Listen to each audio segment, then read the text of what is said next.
సీతమ్మను అపహరించడం వల్ల ఎవళ్ళు ఎప్పుడొస్తారో ఏం చేస్తారో అనే భయం వాడికి తీవ్ర స్థాయిలో ఉంది. భయమే వాడికి. రావణునకు భయం ఉంది.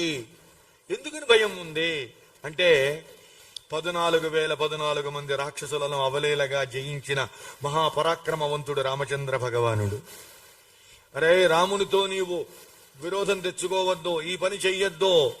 రాముని బాణపు దెబ్బరుచి నీకేం తెలుసురా, నాకు తెలుసు.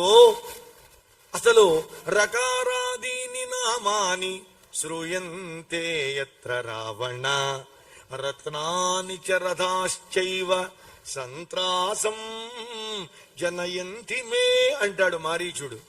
రా అనే అక్షరంతో మొదలయ్యేటువంటి పదాలు గనక వింటే నాకు ఉడుకొస్తోంది అన్నాడు. రా కూడా కాదు, రానే మొదటి అక్షరమే.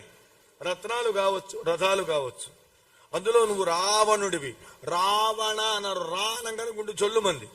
ఎందుకంటే 2 సార్లు దెబ్బతిన్నా రాముడి చేతిలో చెప్పాడు మారీచుడు. ఒకసారి కాదండి, 2 సార్లు తిన్నాడు.